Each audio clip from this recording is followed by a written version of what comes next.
Welcome to Embracing Life Again. I'm Catherine Coffer, transition expert and minister. Together, we'll break through life's toughest barriers, rediscover joy, and start dreaming again. It's time to embrace life fully with purpose, passion, and hope.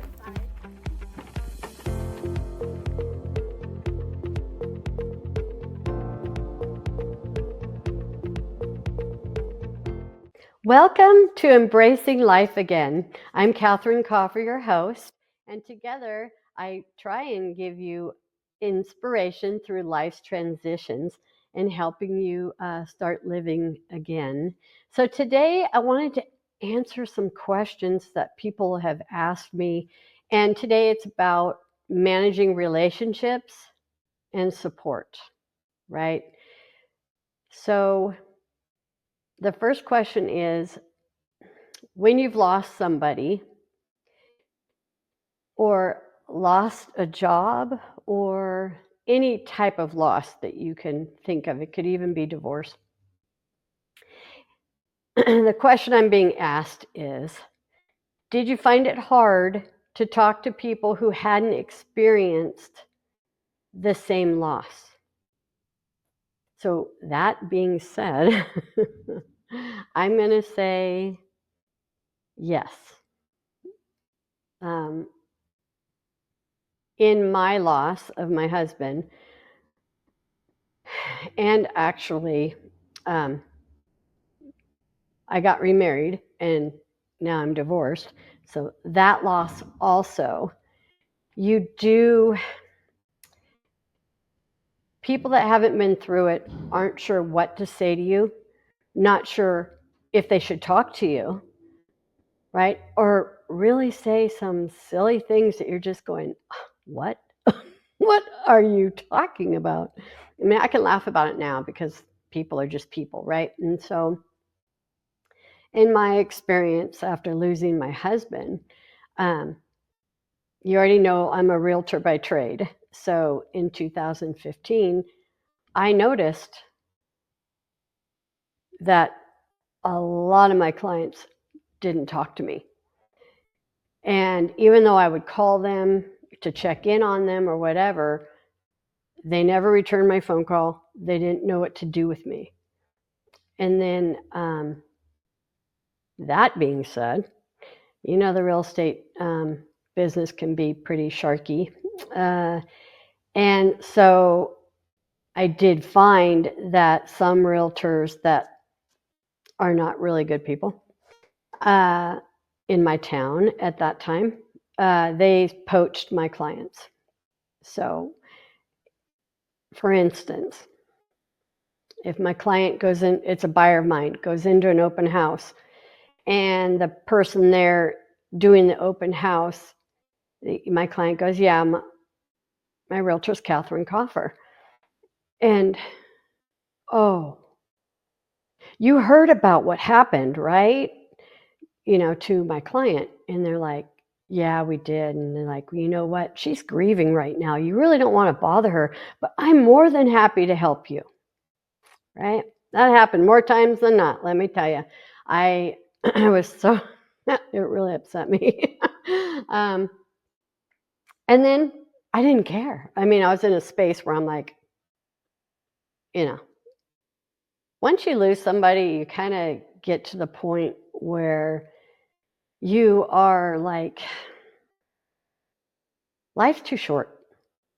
At least that's the attitude I possessed after I was done grieving, that life is so short. You don't have time to be mad at people. You don't have time to hold grudges, right? You just move forward. You just keep moving forward, one foot in front of the other. The other thing I had to do was when people did talk to me, people like, well, are you better today? And I'm like, a better question to ask me is, you know what? Are you having a good day? A lot of times people don't know what to say, so they say the silliest things to where we can take that to heart and just go, you know, but what I learned to do and what people thanked me for was teach them how to ask you how you are. And it may be different for you than it is for me. So, and what I mean by that is, like, I had to teach my family how to ask me, right? How are you doing today, right? But they didn't ask me that way because I'm like, don't ask me that. Just say, are you having a good day today? Or is there anything I can help you with today? People, just like in anything, you have to teach them how to treat you, right? And I know you may be grieving and you don't know what that is, but you kind of do. I mean, you don't like what they're saying now, so maybe think about what would you like them to say. And the other thing is, did I ask for help? Okay, so the codependent part of me that used to be, um, I'm the giver. I'm the one that serves. I'm the one that does everything, right? And so it was hard for me to ask. And I'm like, oh, I can do this. I can do this. I can do this. But you know what? you, you need help. People need support. People need to know they're loved. And you have to think of things that you want. I knew I could cook for myself and I could do things for my girls and everything like that. But it was sure nice to have someone come over and help with what I needed, right? So I would ask them. I wouldn't call them and ask them. That's hard to do. That is really hard to call people and tell them what you need because oftentimes when you're grieving, you don't know what you need at the time, right? You're just trying to get out of bed. You're just trying to brush your hair, go to the refrigerator and maybe eat if you're even hungry, right? So people watching this who have someone in their life that has lost someone, think about maybe what you would like if this happened to you, and then do that to the person that you know that you want to help, but you don't know how, and they're not telling you how. Right? So that is so important, right? And then the next question is, did you have to let go of any relationships and or build new ones? Yes and yes. Things change, right? So I found that my husband's friends, they were so helpful. They'd help me around the house. They would do things right for me of what I needed outside and everything like that. But I remained friends with the wives and not the husbands after a while. So I kind of had to let go of wanting them to be, my support because they were struggling themselves. Even family struggling. And I found out that I was really good with George at the time. We were doing really well. And people that have regret, the people that survive the person that they lost, that have any regrets, have the hardest time grieving, especially if it's a sudden death, as George was, right? A lot of people didn't get to talk to him about anything they were thinking about, and so it was in their heart, and they're like, now I can't tell him. I don't know what to do with that. And so they, even after a year, were still struggling, and they had a hard time talking to me. And I would tell them, I'd say, you know what? He's right here. He's right here. He's just in a different realm. So don't think that you cannot talk to the person that you lost, because you can. They are around, right? They're in a different realm, but I think they become your, what do I want to call it? They become your, like, guardians, right? I think they petition to you in heaven. I think they help you. There's so many times things should have happened to me, and it's like they didn't happen to me. So I'm just kind of wondering, did he intervene, or was that my angels intervening? So a lot of things happen with that. And so I tell people, like, sometimes, like when I was having trouble with my girls, even though they were in college, I'm like, George, you need to talk to them.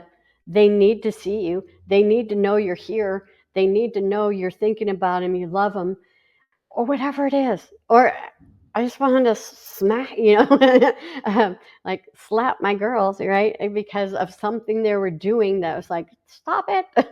But I couldn't get through to them. But I know Daddy could, right? So then I would say, hey, go talk to your girls. I think that helped me with my grieving a lot. And I know it's helped other people that have had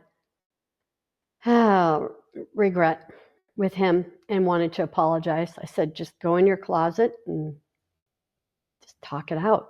I mean, talk like he's there, and talk about whatever situation that was there that you guys had a misunderstanding with or a falling out with, right? So oh boy. So building new ones. Now that's interesting. And you will build new ones as you start moving forward. The new relationships should be something that you are interested in and love for yourself. So part of the grieving process is surrendering and letting go of the person that you lost. Then the next part is finding who you are. And who am I without you?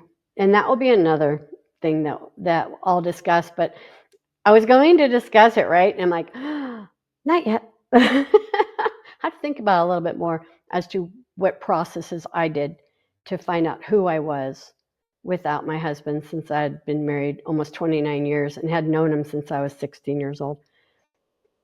So you start with, what do I like? Right? So I enjoy walking. I enjoy being with at that time I had a big horse and I had Zebedee. And I love doing dance. And so I had to find those things again that gave me peace, that gave me a reason to go outside. I'm not a shopper. Never have been a shopper. Most guys like that, but I am not a shopper. I don't just shop to shop. I shop because I need it, and that's it. Otherwise, I'm outside. I'm hiking. I'm walking. I'm biking. I'm very active. So that's what I did. I found groups that like to do what I like to do. So there's many different places where you can find that. And that's where you meet your new friends. And also, I met new friends at church, right? So when you're a couple, you have certain friends. And then when you're not a couple, you have another set of friends. So you'll still be, you still might be friends with the people that you've been friends with for a long time. Like I said, I kept the wives of our couples, and I'm still very friendly, and I do, I'll do things with them as a couple, but I'm more likely do things one-on-one with my friend who is married, right? So it just depends on you and what you're thinking and what's comfortable for you. It may not be comfortable for you to watch them together anymore, right? I was okay with that. But Some of the men weren't because they didn't know what to say, right? They didn't know what to do. So I just kind of exited my way out with regards to making it a couple, like a threesome thing, right? Where I'm the third wheel. And it's just the wife and I talking the whole time anyway. So I cut that and just do things with the wives now. So that is the wrap up of those questions. And then the next one was, what practical day-to-day advice do I have? Right? So one of the questions is, what small things helped you feel better? So when I was going through my grief, and even now, I think about my self-care, which in the previous episode with Sun Tzu, if you haven't seen that, that's episode 3 and 4. And so it just helps you know about your self-care. So I had to learn to take care of me again. So every day I would just do one thing. And if it was just brushing my hair, if it was just going outside and enjoying the weather, even if it's cold, I wanted to ground myself with nature to find some sense of peace, some sense of serenity. And if you can't go outside for some reason, maybe put on music that just makes you peaceful. So I listen to music all the time because I love music and I love dancing. So that's what I would do. So when I got, a little bit better, when I had a good day, I'll call it that, I would turn on music and I would just let the music take me somewhere. Just get out of my head, get out of whatever I needed that day. So if I was struggling with coupling, right? So one thing I noticed from being a widow or being divorced, you miss the coupling. And the coupling is having someone there to talk to, having someone there to cuddle with, having someone there to just hold. I miss that greatly. And so a lot of times I would go into I'd make myself dream of somewhere else I wanted to be or something else I wanted to be, right? Which it's a distraction. It's definitely a distraction. And there's always a kind of a place for a distraction, but when you do it too much, it stops you from living your life. And at one point, I had done that too much because I couldn't cope with being alone because I didn't know how to be alone. I had never been alone.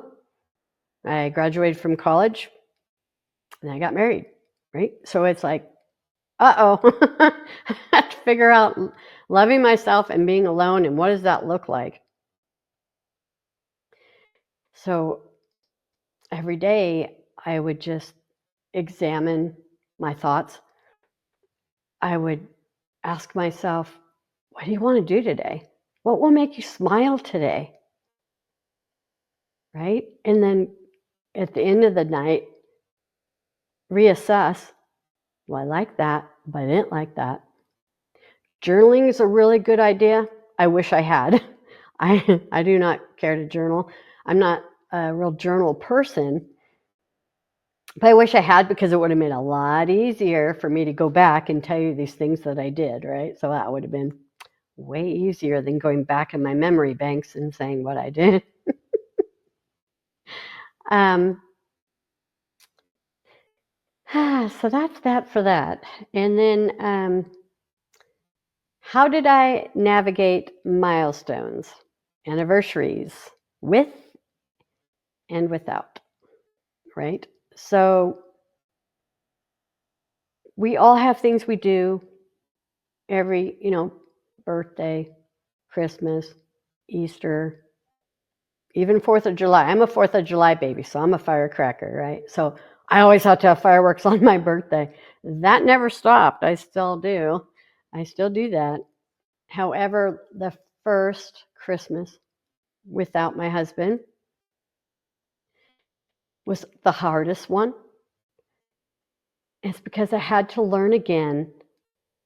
I wanted to do some traditional things that we would do, but then I wanted to create new ones that I have wanted to see. So what we did was the girls and we decided together, what do you want? So what I did is I bought George a little tree, and I put all his ornaments on that tree to represent him and in the family room. And it was so cute. And then I had the big tree, and we decorated it the way the girls wanted to decorate it. And then we still had, a similar dinner, right? And we would still do one gift on Christmas Eve and then the rest of the gifts on Christmas. We had people over the first Christmas because we didn't want to be alone. So what would happen in our house is 1 year it would be at the Coffers, 1 year it would be at my family's, and my maiden name is Mancini. So we would flip-flop to where now it was at my house. And now, 9 years later, we usually still have it at my house, actually. But because I have the bigger house. And my parents are getting older, right? So I would rather treat them than have them, have to work for me. And so the other milestones would be your spouse's birthday or your child's birthday, right? Or your parents' birthday. So you can set things that you would want to see, and it may not be the same, but you're still honoring them. So those would be the little things that you can do on anniversary dates without the person that you lost. And then one of the biggest things that God taught me while I was grieving was when you're negative, when you're grieving, right? You always hear, I'll never have this, I'll never do this, we were going to do this, but now it'll never happen. And you're pretty negative, right? Or we are, right? When we grieve. No matter what we're grieving about, it's usually negative because we haven't learned how to grieve well as a nation, right?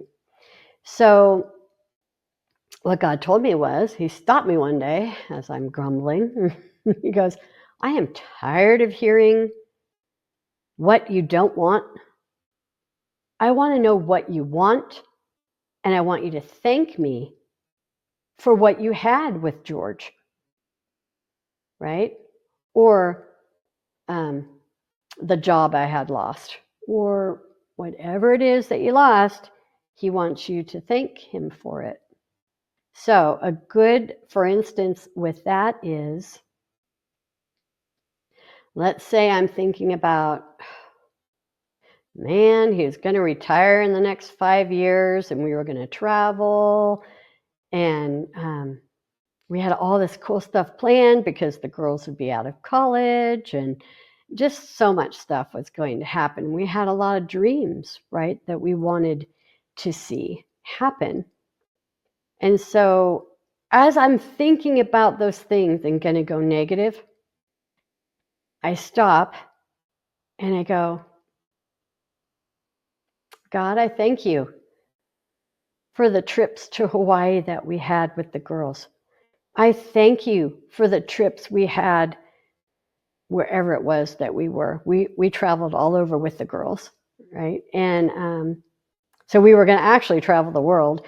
And I don't know that I want to do that now. It's not because he's gone. It's just not my desire as much anymore.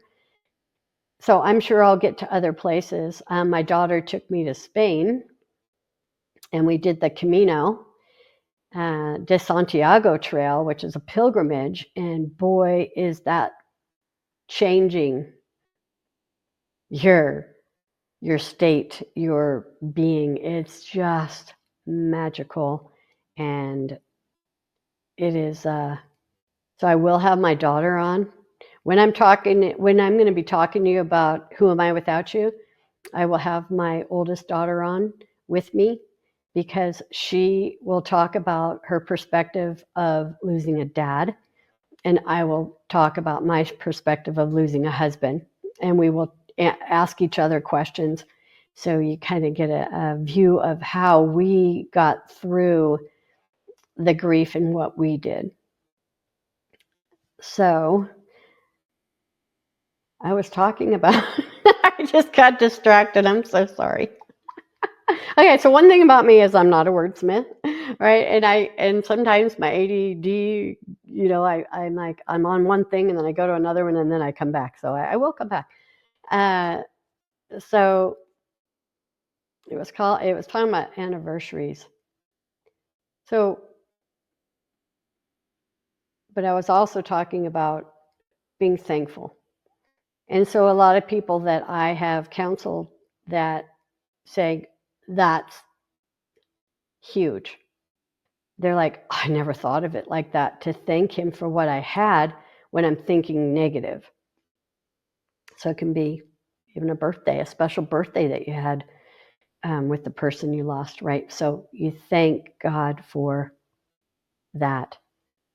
And then you can go on and say, I would like more times like that, and learn to know how to be alone for the time being, because you don't know, someone's going to come in their life. I had a gal that called me. She goes, I don't know how to get over this.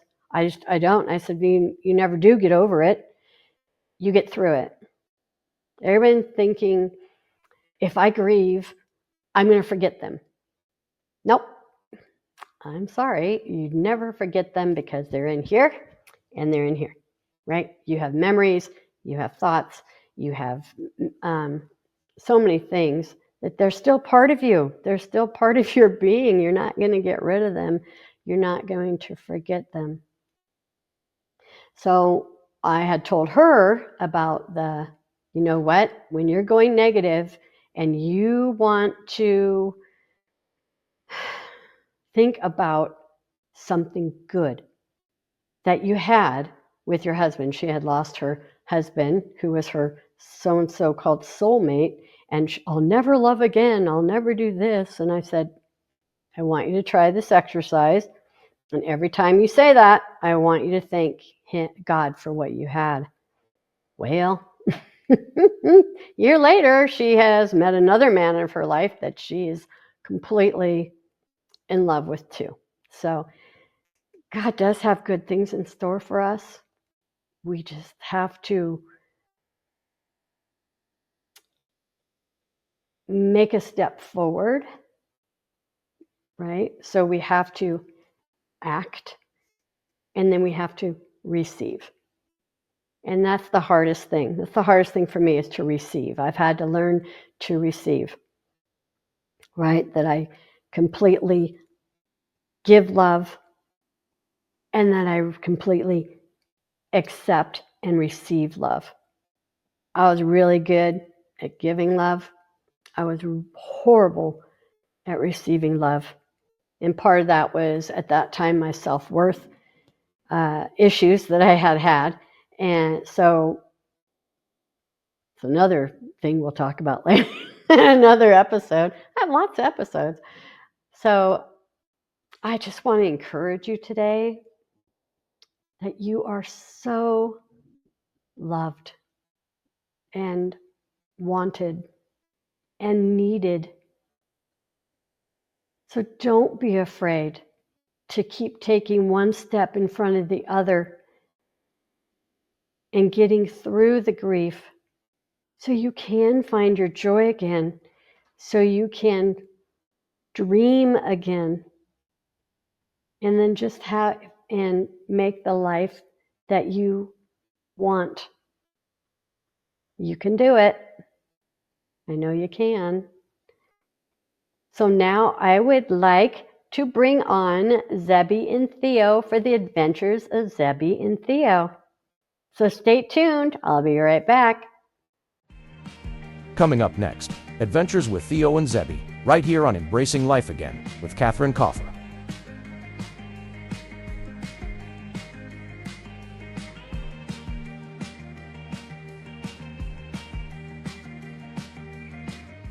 So I'm surprising Zebby. It just rained and he's eating. So there he is. Hey Zeb, are you gonna come here? Anyway, he has his blanket on because it's under 50 degrees and I have to keep his coat a certain way. And so usually he neighs at me, but he's like, I'm eating, Mom. Hi, sweetheart. So today is training day. We're going to be training. So every week I bring his trainer out and we work on different things for him. Today we're probably going to be doing karting, right? So I'm trying to teach him to kart. So he'll be in a harness and he's learning to move in rain. We don't have the cart on him yet, but so I will show you the training involved in that. See you soon. Okay, so it looks like Zebby is getting hooked up and we're gonna practice long reining him today. See different pressures, see what he likes better than others for the training. So we're gonna lunge Zebby to get him warmed up before we put the surcingle on him. And I'm trying to be still so you guys can really see what's happening. And that's my trainer, Amanda. So we train every Thursday if we can, if I'm not traveling. So he's so well trained, let me tell you. But I've spent hours and hours and hours on this little dude. So I just wanted you to show you what lunging looks like. And all it is getting him warmed up in a circle, and then she'll turn him around to go the other way. And then I'll put the reins on him and we'll show you what long reining looks like, getting him ready to pull a cart. Amanda, what are you doing with him right now? So this is long reining, and I'm able to teach him how to be sensitive to reins. Obviously we can't ride him, so this is the next best thing. Trying to keep him nice and straight without any arguments. I'm in a position where he can see me, so he's more relaxed instead of being behind him like I would in a cart.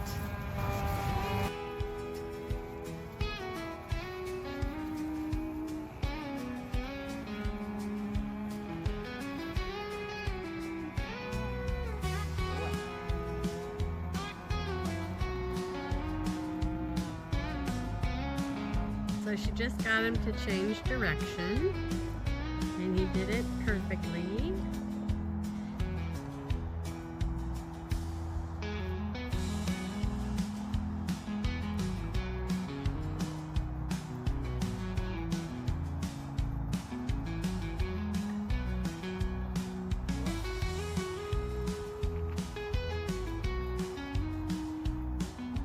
So you're still on his side, right? Yep.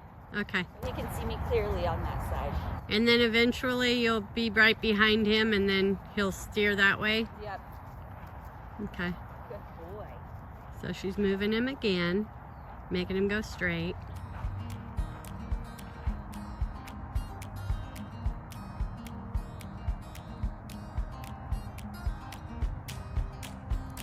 So like I said before, this is getting him ready to cart. He has never pulled a cart yet. but we want him just really comfortable and knowing what we want him to do before he starts pulling anything, because we don't want him hurting himself or anybody else.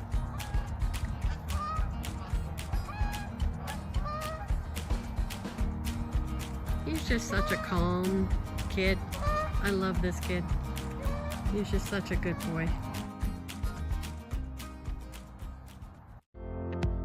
You've taken the first step to embracing life again. Let's continue to break barriers, find joy, and dream without limits. Join us next time, and let's discover inspiration through every transition together.